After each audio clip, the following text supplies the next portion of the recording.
So I'm going to ask myself to explore deeply, and anybody else that watches this to let's just go with this and see where we can unpack it. Bear with me because it's quite a subject. But okay, so we have ground level, yes? Yeah. This is ground level and substances, and then we've got space. Yeah. So if we imagine this is wanting to pull things apart, and then we have ocean depths, yes? Yeah. So let's say the deep. Yeah. So in this understanding, we have certain elements that act in a certain way on ground level the deeper you go. Now, the thing is, these things can be used to work in your favor or can be used to work, both of them, both ends of the spectrum, if we master it. So we can look at Titan. Yeah. Is it Titan? I don't know. You are always Is asking. it Titan? Yeah, Titan would be like that. Okay, so Titan. Yeah. It does look like Titan to me, but anyway. Yeah. And so let's look at Titan. Let's say that we take some ingredients from there, which is what, C4? Wait, CH4? CH4, yeah? Yeah, methane. So, yeah, methane. So carbon Carbon is C. and high. Yeah. It's carbon. Yeah. Hydrogen. Anyway, Yeah. so yeah, we're going to get on with that. So 4 carbon, 1 hydrogen. No, Yeah. one carbon and 4 hydrogen, right? Yeah. Yeah, because it's always CH. behind. Right, anyway, so with that one out of the way.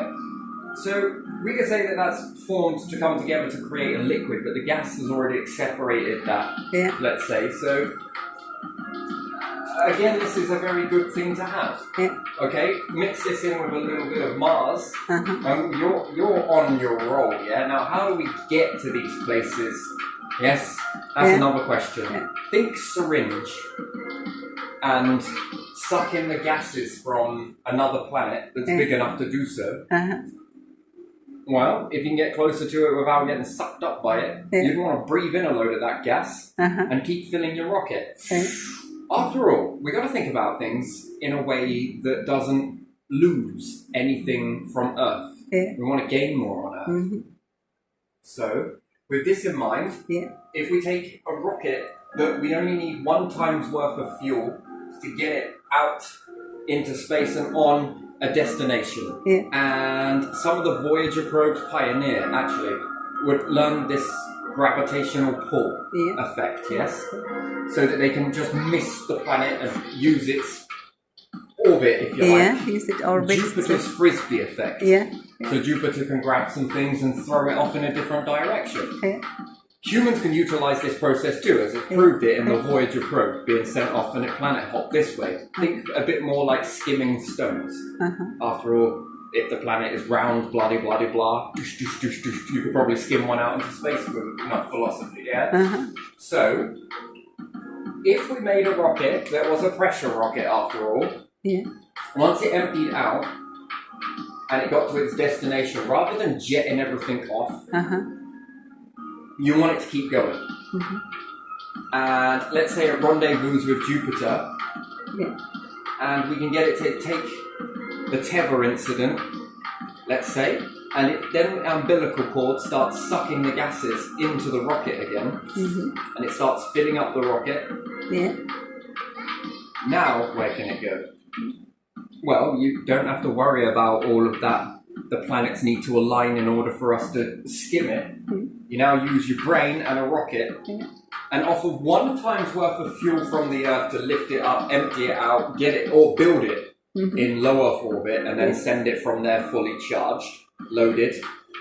It'll only ever discharge that gas once as propulsion. Once it runs out, it must run out close to another planet and refill from the gas. So it starts sucking in hydrogen. We don't want to burn it, we want to jet it out. And if we can do that, Neil Armstrong and David Scott taught you this in, again, greatest teachers ever, without actually realizing it. When one of the gas cylinders on the side of Gemini, I think it was, Gemini, began discharging, it put them in the into that spin, centrifugal force, wasn't it? One way and the other way. Yeah. Yeah. When they discharged from the satellite that they thought was doing it, it actually wasn't. It turned out to be worse. Neil Armstrong's quick fucking whip. The Earth return system he tapped into and managed to bring it to a halt. The odds were against him that day, and then they lost radio contact for a bit because they were chasing a ship, I think, back then. Now it's not going to be so complex, and again, this all boomed because of that. Yeah. They needed it, and then you needed GPS, then you needed a lot of this stuff, right? Amazing how things grow from fuck-ups, really, isn't it? And it's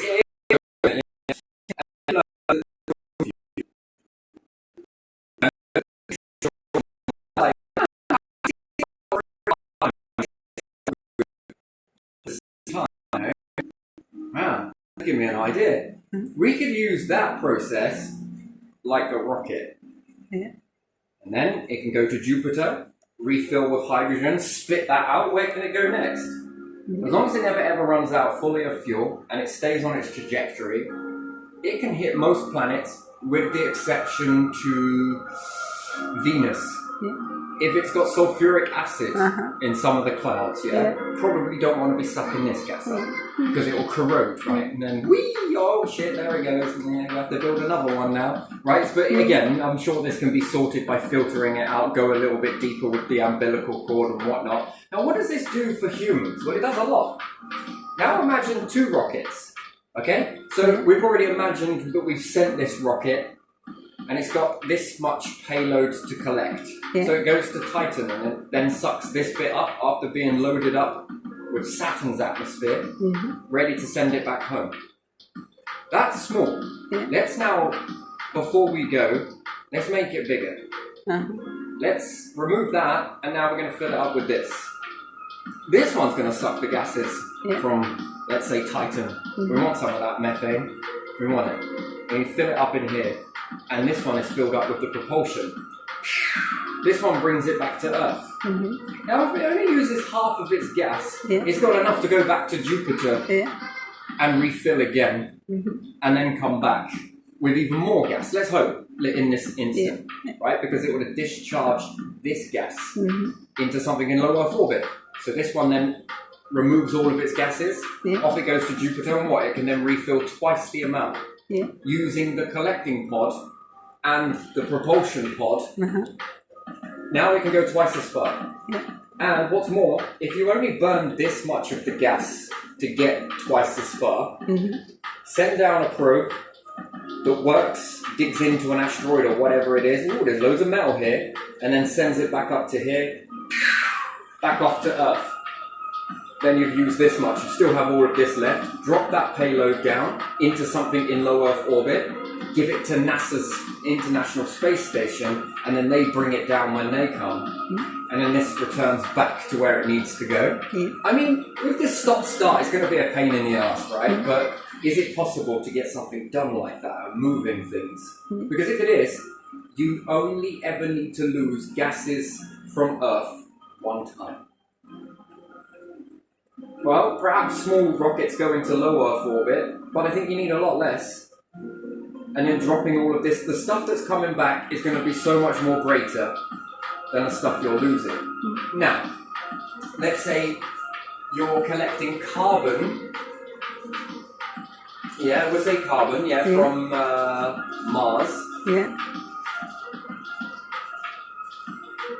I think that's how you spell it. No, without E. Oh, without E. I always want to put an E on the end of that for some reason. Anyway, I don't even know where I got that from. But still, let's say if you get carbon gas from Mars, and you bring that back because you keep sending rockets to International Space Station, give this carbon to an underground farm that's sealed, or a space farm, convert that into oxygen, and then discharge that back into the atmosphere. You've just replaced your rocket that if you've jetted out any gases to get into. Anything that you lose, you're now beginning to bring back. Earth ready. Because it's now, you've taken this from Mars, the carbon, and you've converted it. If you're using it and you're using hydrogen rocket, well, For everything that you've lost in your atmosphere, which shrinks your atmosphere after all, this releases pressure, that methane lake, you probably want to get that as well. Trial grounds, it's safer to get it from Titan, although it's farther away. Yeah, than trying to get it from Earth, because if you make one single crack in that, it'll wipe you out. Well, most of you being nature and everything included. If you bring that hydrogen back and discharge it back into Earth, you're no longer losing any more gases. And you need to bring more back for the time that you've already lost this stuff. It's like diamonds. Let's say if you only had 5,000 diamonds, and you were to grind these up and put them into rings. And then you're like, oh shit, we might need these for drilling into things. But we've already broken. Shit. This then stops you because you borrowed it and used it for a purpose that didn't make much sense. Not saying that diamond rings, I'm sure you can find more diamonds anyway. But that's the type of process that we should be in. This ensures humanity's survival beyond anything that you can see. Going to Mars and beginning to convert the gases into a habitable is not a good idea because you can lose these. Mars seems to be releasing stuff. So does Venus, and it's slow but calculated over X amount of time. It's probably best to start holding on to these things. Now, there's a lot of carbon on Titan, but it's sealed. How are we going to separate it? Space. Isn't space responsible that science would say that if you take water, liquid water, up into space, they say it'll boil away, but it's technically not true. It's not going to get hot and start boiling away. Maybe it will, because I think it will get cold, is what it will do. But it begins separating hydrogen and oxygen. Because there's no pressure to hold on to it. Ground level equals pressure. So it keeps the water as a liquid, the gases as a liquid. But when you go to space, it begins separating.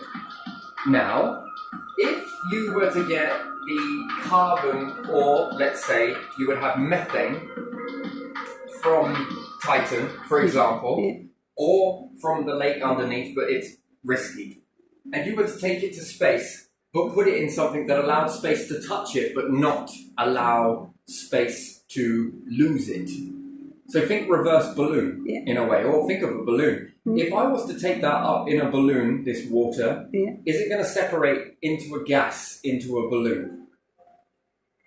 And then am I going to have hydrocarbon gas inside that balloon if I took the gas at liquid pressured level, and I put the balloon over it, we send it up in a rocket in the balloon from the cup, is it going to begin to separate? The balloon will be small and begin inflating. If this begins inflating, and I tie it off and I bring it back down, it's not going to convert back into liquid again, technically. It should stay separate. Now I've got carbon and I've got hydrogen.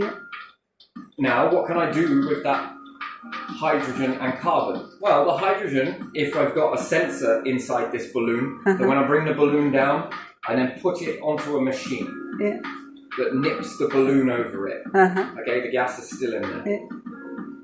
This machine has a sensor for understanding what a carbon molecule, it is molecule, I don't know if I want to say that. I'm going to say the carbon gas, okay? I don't want to get all technical. It understands, oh, I've got carbon, I'm going to put the carbon in this tank. Okay, I've got the hydrogen, I'm going to put it in this tank. Nice. Being able to separate it using technology, now I've got excess rocket fuel, and now I've got carbon. Now, what do I want to do with that? Obviously not leak it into Earth, unless it was needed. But if I go now leak that into an underground fund, and then I wait for the crop to grow, and for it to convert that gas, carbon, into oxygen, and then vent the oxygen gas. Too much oxygen is never a good thing.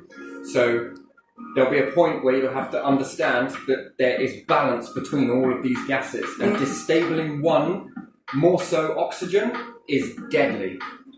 Releasing carbon is also equally as deadly. Too much carbon Too much oxygen, never a good thing. Too much hydrogen, never a good thing. Too much pressure. We don't want to inflate the atmosphere beyond what it used to be. We want to get it back to where it was, and maybe the sun might not feel as hot. Think about it. If you've got atmosphere around Earth and you send it up in rockets, you've just shrunk your atmosphere. Yeah. Does this mean that we're more ready, available, closer to the sun in any way?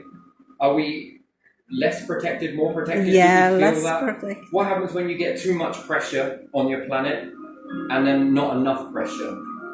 You see the balance. You've got to have balance. So knowing what that pressure looks like and where is the happy medium, it's best to keep that and learn it, because Earth is a training ground. Talent show. But this one is a talent show that runs into extinction, unfortunately. So fight or flight, right? Learn. So if I then store this gas for later date of oxygen, yes, and I've got another one here now building up of hydrogen, and I've got a few more coming in from that balloon process of carbon, ready to be exchanged in a farm, which we can convert into food. You're now taking care of a lot of gases, and you begin to start stockpiling these. And you might need another tank of storage. Maybe it won't store very well, but that's not a problem. Either or, when you begin holding on to these gases, knowing that you need to pop it. Yeah, you get it, but you have to put in the underground farm carbon dioxide, not just carbon. Yeah, carbon dioxide, yes. Not just carbon X, Y, Z, yeah. Like I say, I want to keep this very simple. Yeah, sorry. So, again, labeling everything for everything, there's too much to unpack for me to sit here and go through it all. Catch what you need to and add to it. That's very good, yes. Thank you for that, CD. But at the lost my train of thought. What I'm trying to focus on this one is the deep and the space and ground level. How to use that. And how to exchange these gases for one versus the other. So, by and large, I would like to experiment with what happens if you just put carbon in there, into an underground farm.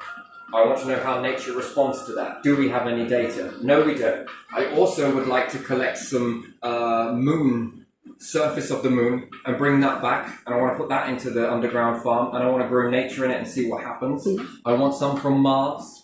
I want some from Europa. I need to understand this stuff. We all do. Everybody, science needs to get on board rather than being paid out. What it looks like is boredom. You know, come on. Just run this campaign for us, will you? Tell us that smoking is bad for us. No. You tell us that smoking is good for us. You know, this means that there's not enough science going around, and I'm pretty sure that most scientists will probably be sitting there and think, fucking quite right. We want this. We want to learn with this. Get hands on. Okay? Okie dokie. Let's get on with it then. And then this is how we can achieve that without ever depleting gases. Then there's another group of scientists and manufacturers that can start utilizing the metal. Can we now take metals that we collect from another planet, not only gases, and start converting them and mixing them up? X, Y, Z. Can we start grabbing the metals by sending down a probe with enough gas to shoot it back off with pressure per payload? And maybe these probes are going to bring back a few pounds each time and discharge it, refuel, and go back down again. But a lot of these doing it, one after the other, will begin to fill this very quickly of the bits of metal. Then we bring those pieces of metal back to Earth, or we move those bits of metal closer to the sun, and we begin to melt it down into at least a decent shape. Doesn't have to be perfect, but we need to melt it down enough to then bring it back to Earth so that we don't have to overburn anything in order to get it to, let's say, melt, so we don't deplete all of the resources of wood and coal. Think about it, when your stockpile of coal runs out, how else are you going to be able to shape metal?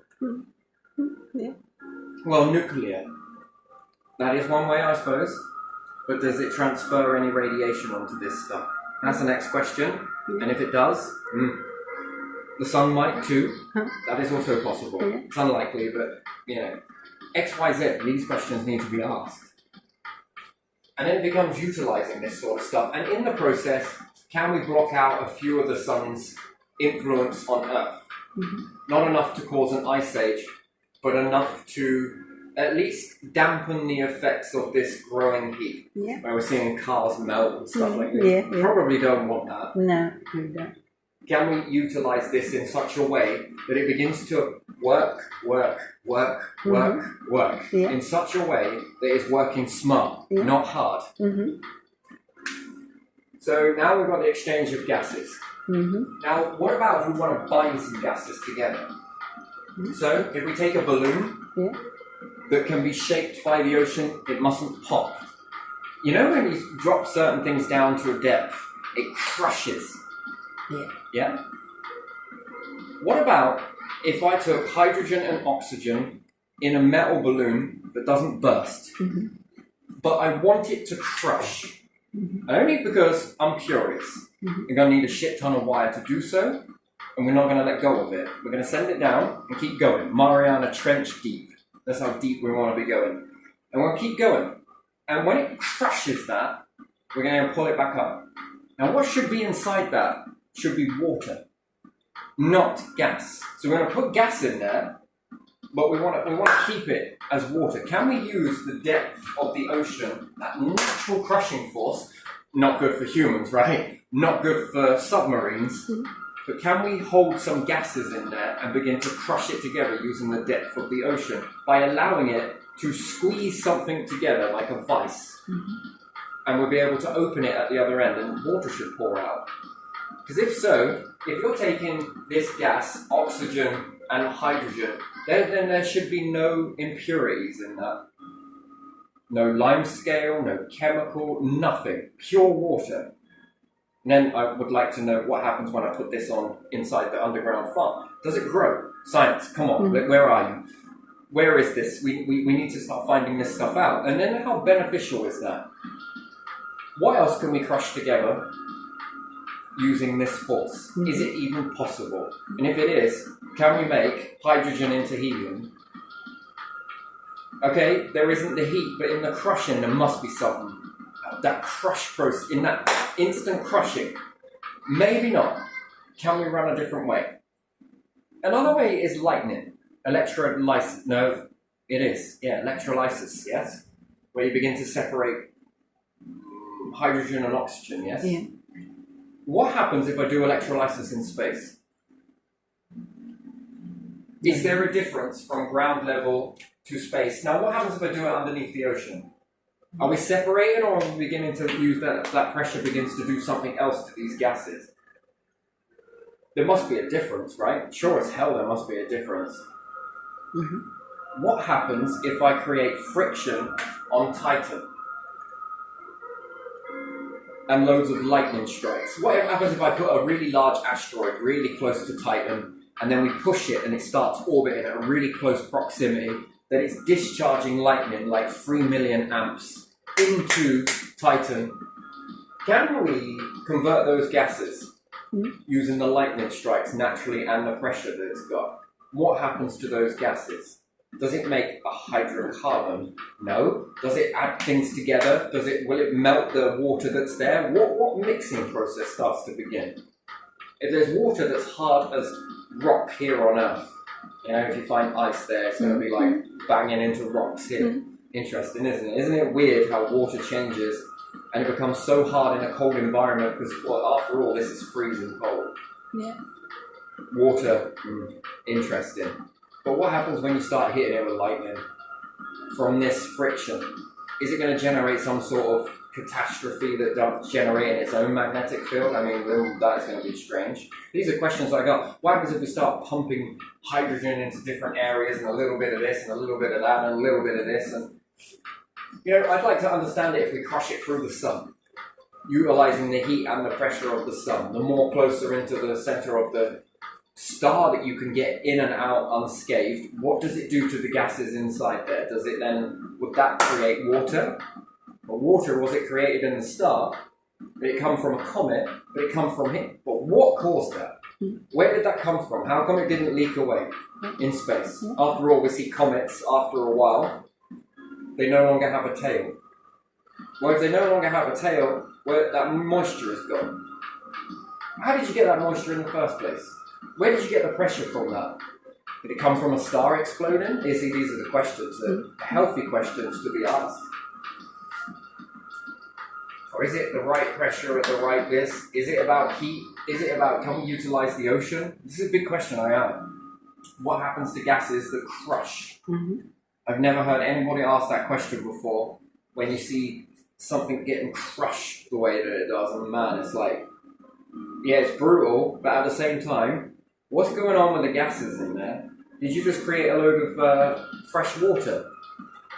And the answer I come back with is, well, no one knows because it's in water. So even if it did, how would you see it? Yeah, you won't know. You wouldn't know. Yeah.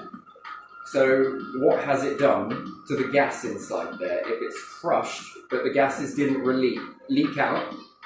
I didn't see loads of air bubbles come out of that, so why not? So if there was no air bubbles, and there should have been quite a lot in that crush, then that sure as shit turned into something. And I would bet it's water. Technically, it might have been. It's possible. And if it did, this is interesting. What other gases can you crush together using the ocean? Maybe it fails and it doesn't work. When you bring it back up, it's still gas. But at the same time, something made all this water, didn't it? Yeah. And it was all from comets. Then why not on Mars? Why not on the moon? Why is it not on Jupiter? It's not known because it's like 0.1% of that probe that went into there. You know, I'll guarantee you that I will find water there. If there ain't, I'll eat my hat. Well, it turned out it was a dry area. But again, where is that process? I'm One not seeing the probe process. in Jupiter, that's Yeah, it's not like enough. It's like 0.1%. It's so huge. 0.1%. Yeah, Can it's you like imagine probe coming to Earth and landing somewhere in Sahara? What would the But aliens think? Jupiter would be a better testing ground with its crushing ability. But you got to know on Earth at its deepest part. Do we need to send this to Jupiter? Can we fly something so fast through the atmosphere, crash through it initially? That's going to create a lot of heat anyway because it's going to create the friction, right?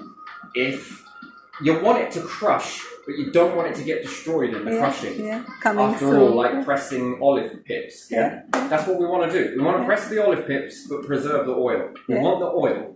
We want the purification and the shell. If it gets damaged, oh well, we'll fly it back near the sun and remelt another one.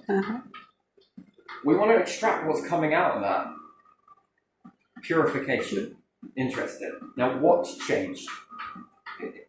The heat? Yes, we want the heat. Let the heat in. Okay? That's going to try and expand anyway. But the crushing pressure, depending on how deep it is, we want it to squeeze that all together. Now you've got heat and crushing depths. Can we do it in the ocean first? And if you can, what does that look like? Bring it back up. Oh my days, this is awesome. Can we make oil this way? Wait, what are you talking about? Yeah, I know. Can we make petrol doing this? There's a question I got. Using the pressure and the heat, can we do something with this? We want to let the pressure in, but we don't want to let the extraction process out. We want to keep it. We want to hold on to it. Reverse of a balloon. If it works there, it will work in space. The reverse. Don't need electrolysis for all of that sort of stuff when you can do it this way. And is it easier? I don't know. How many gases are already out there in other planets that we can start separating? What beneficial purpose do they have for humanity? Can we grow more food? Then if we're growing more forest, think about this. You've got all of Earth's forests. One thing I was brought up is you don't shit on your own doorstep. We are all shitting on our own doorstep but don't realise it. And we're the ones that are going to walk through that at the end of the day. if we converted, say, the moon, we'd say that that's wasteland, if nothing seems to be happening there. If we can set the habitats up there to cope with a forest, and it begins to cover the whole of the moon, and then you go and chop all that down, and then you do the same again. How much burning is that? And then what can you do with that fire? What can you do with that wood? Can you hold on to some of Earth's carbon using this process? And the answer is yes. Do you know how to extract that carbon later on? Yeah, burn it.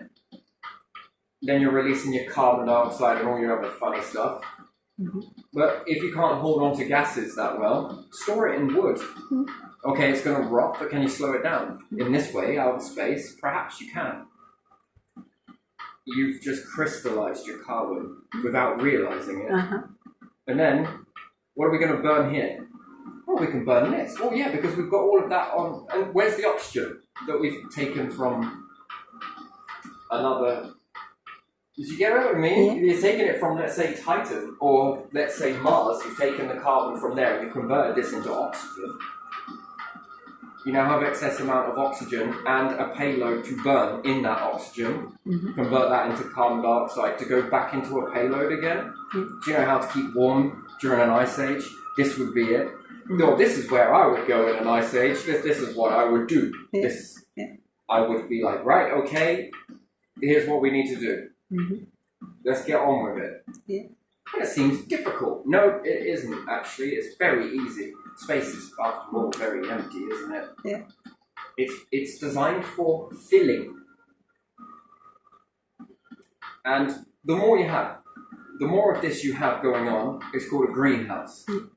Literal greenhouse effect. In a positive way.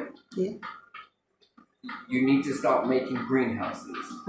How much food is that? You know, that's so much food that every human on the planet will not know what to do with it. Then how does this look when you begin to expand? Can you expand your species? When you expand your species, more of your species can be everywhere. You can rely on robots to do this, but you'll run out of metal. You'll run out of precious resources. And at the moment, there's a limit. You function all of that into pointless bollocks. That is it.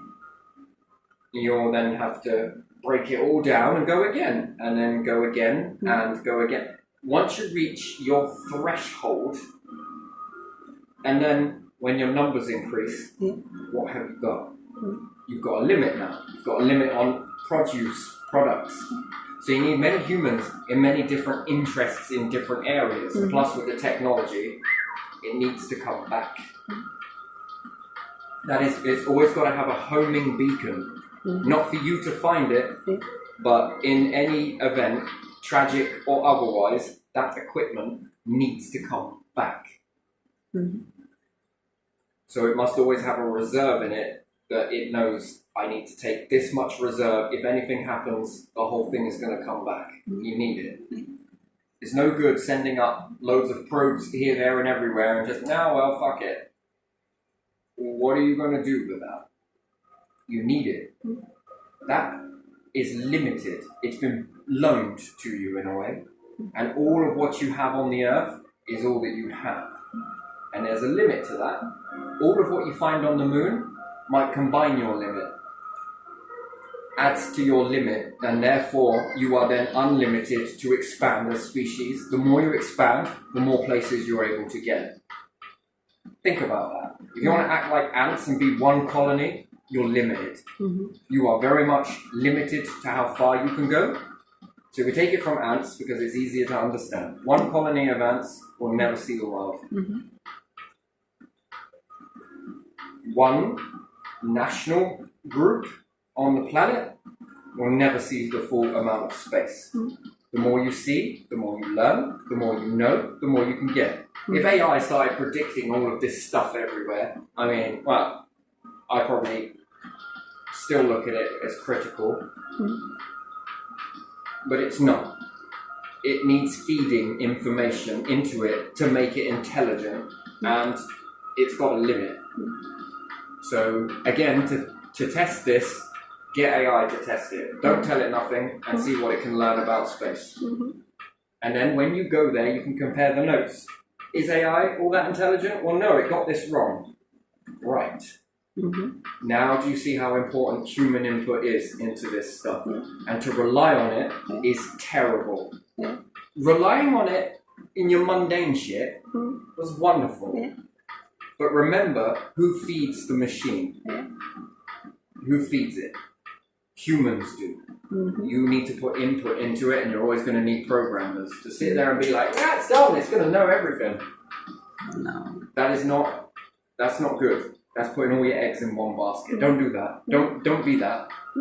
I can assure you, ask yourself a question, how many civilizations have fallen because of this stupidity?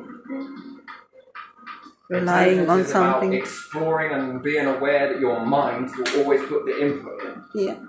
It may take care of the mundane stuff, but your minds have to feed it. You have to feed this stuff. And when it takes care of the mundane stuff, you begin to feed your mind with other stuff that then is translated into the AI software, which then takes care of the mundane stuff for the next generation, and the next generation, and the next generation, and so on and so on and so on. Then you begin to start building an archive.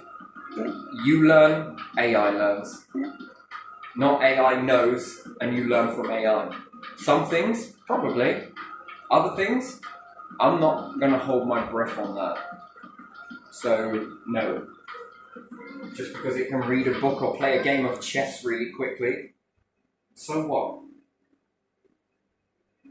Wow. Do you get what I mean? That's amazing, incredible, you know?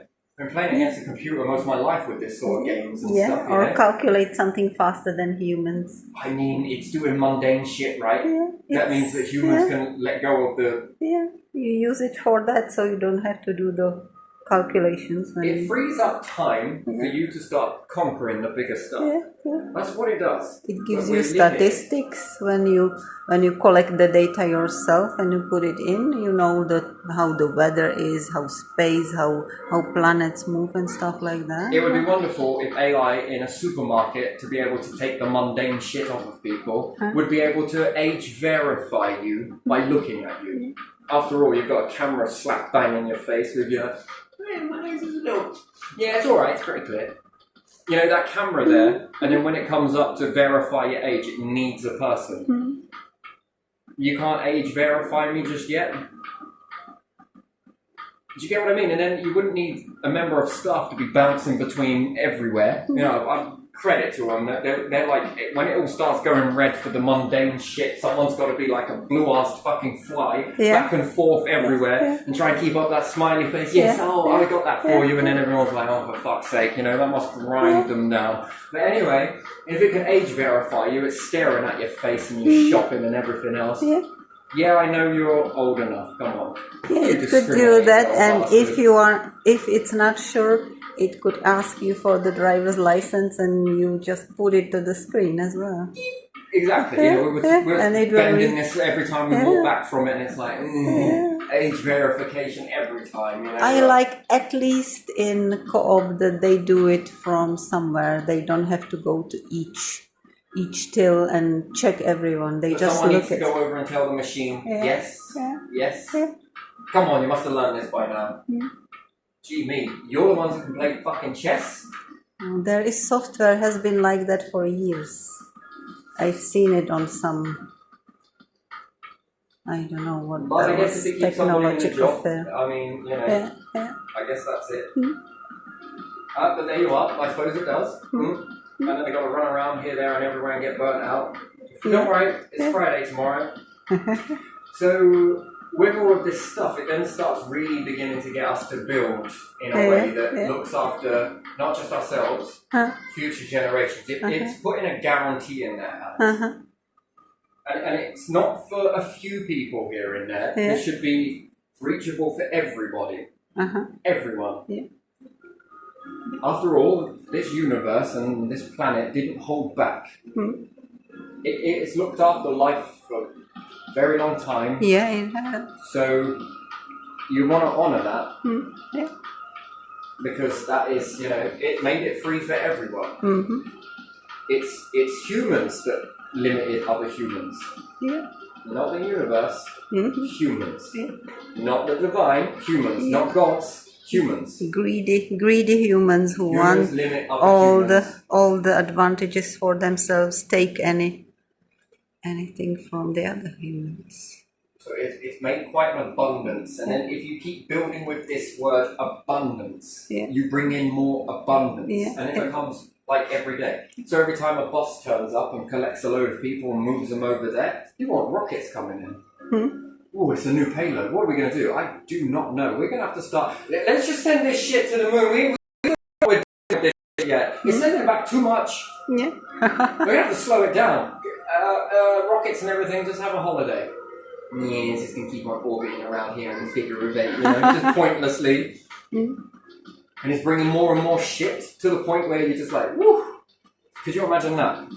And people then coming into the world will know no different, and they'll look back and they'll be like, back in my day, they had a limited amount of supply of shit. Yeah, whatever, Granddad. Ooh, it was fucking true, you know? You kids don't know the meaning of the word. Dark ages. Because by word they were dark. But really light. But also quite dark, you know. They used to go to war over this resource. Now it's everywhere. Everyone can have it. I mean, what would you call that? That puts wars in history books. Yeah. No more fighting over resources. Yeah. It's about sharing the resources. So much so that every nation's like, fucking don't know what we're doing. And China's like, well, we know what we could do with that. We could come build this here if you want. We need it. Please, just let's start getting this stuff utilised into something. And then there's more people that are being born that are taught to think. Not taught what to think, but taught how to think. Yeah. What are you going to do with all of this? I don't know. I don't know if I want this inheritance. Well, you got it. You've got to start creating. What are you going to make with it? By that time, more things are going to be made in the terms of space, a new habitat. Can you imagine that? Just walking into a solarium and picking your daily meal. Yeah. And then walking out, knowing that it was going to be there tomorrow. That's your supermarket. Back in my day, don't start, Grandad. Well, back in my day, we had to pay this thing called money and credit. Do you know how many times it crashed? Yeah. You have no idea what recession is. The value of money. I don't know what you're going on about, Grandad. You just fucking shut up. Yeah, right? Inflation. You bloody disrespectful kids. Right, you know, and why should they not take that for granted? That's a guarantee of living then, isn't it? Take what you want. At least you know it's purified. It's and it all starts with the smallest seeds. You wonder how the earth was made. Small seeds. Then they grow into forests, rainforests, and wow, look how much life you can support in that. You don't need to worry about how many kids you got. They'll be guaranteed to be looked after. And then the future pioneers and inventors and what are they going to build? What the hell are they going to build? Roller coasters around the fucking planets.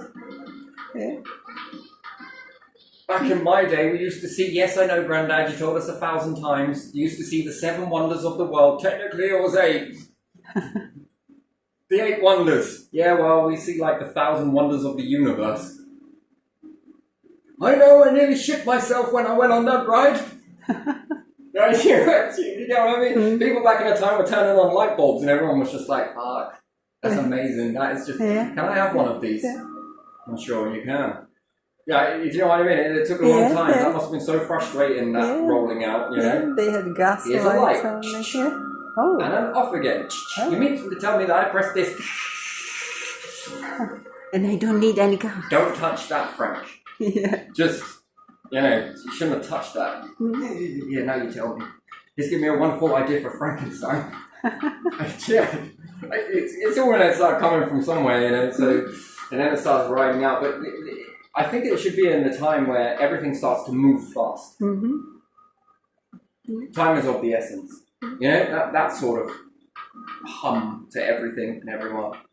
Sure, farms and underground farms are going to have their fair share of problems when it comes to spider mite. And then knowing how to deal with that, eradicate that. what happens to plants when they start growing in different medium. Now, can we section these a little bit more further because we got enough of them, we got one on the moon. What happens if we add a different kind of gas in here? What happens if we add a little bit of gas in here that's not known to plants? What does it do with it?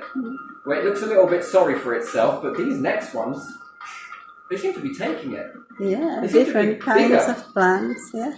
There you are, nature. What can you do with that fucking palette? I want to grow you some fucking big, damn big berries. Oh, very big berries. Pumpkin-sized apples. Oh, yum. No? What could you do? House-sized strawberries. Oh my days. Oh, just having a bite into that, and every bite is just as delicious as the last, right? Yeah.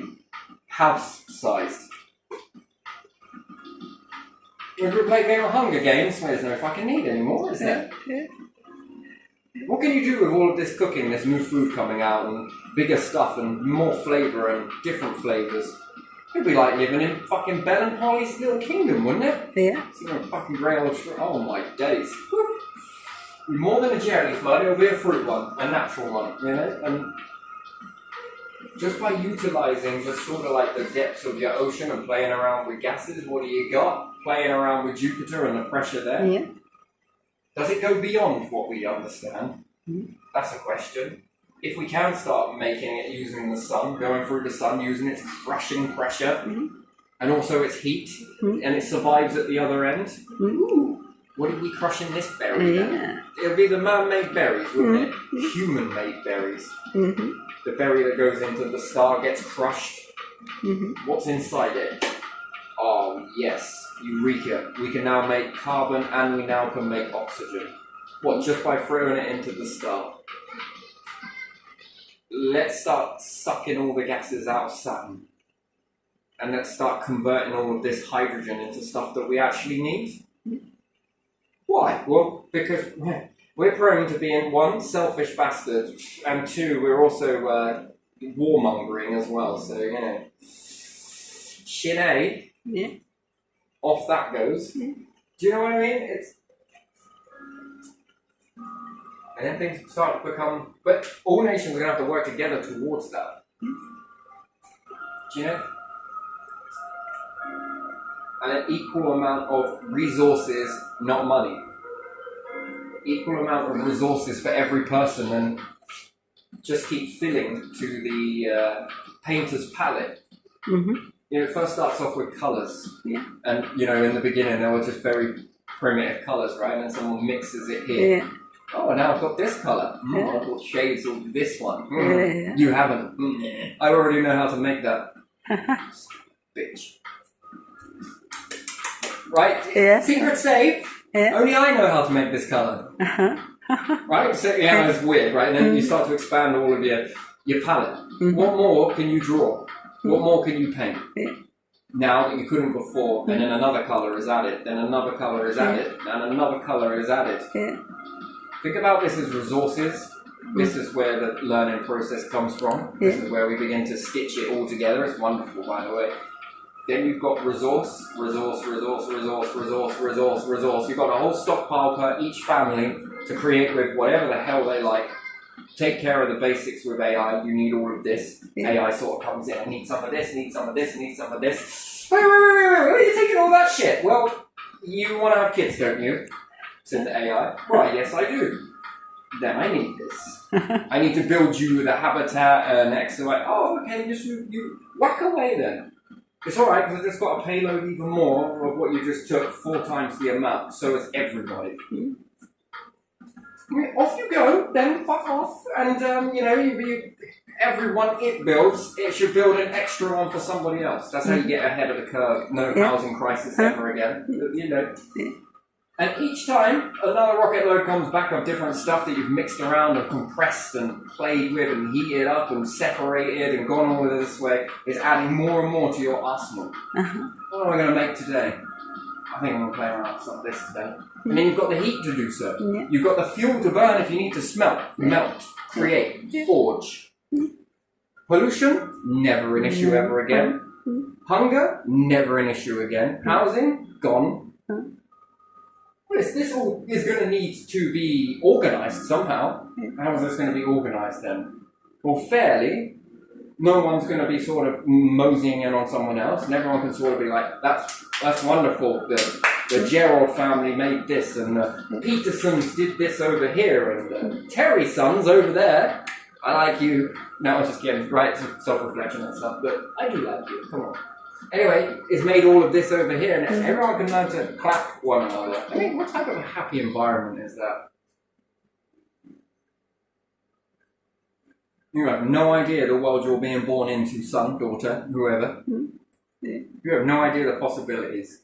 And likewise, I have no idea the possibilities that you're going to do. And then, how does life look? Do you live longer? Does everybody live longer? That's interesting.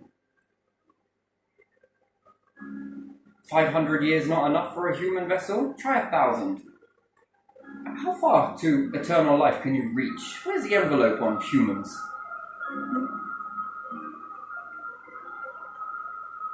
And no longer suppressing it, but unleashing it. Do you know? Oh man, the inventions. Back in the day, we only had enough gold to go around in mobile phones. Now, we've got this, and this. All thanks to all of you. My word, the future is bright. If we just adjust our compasses and ships towards that magnetic north. In the beginning, it was unknown. Now it's a bit more adjust your ship. And then how much of a creator comes through everyone? How much more can you allow through? No suppression. And then the universe can really show you what it can do through you. And you can show the universe what you're capable of doing, working with it. God, divine, beyond. This is when life gets interesting. And then you finish with one star system and you're moving on to another one with your stockpiles of all that stuff. That's too much for one person to sit above. What would you do with it all? It's all mine. Get off it! Right, I mean, it's just like, you know, how slow would that be? Just one individual cracking out stuff. Yay, well done. We'll go back into our pointless shit again. Yay! I mean, there's not really much of a life, really, is it? It's got to start basic and build. And when it becomes practical and it becomes feasible, fucking excel it. You want more people kicking the dam. Torrent comes. And then get taken by the wave. Yeah, I'd write that out. Alright, I'm going to leave this one here because I think that touched it nicely. Yeah, good, wonderful.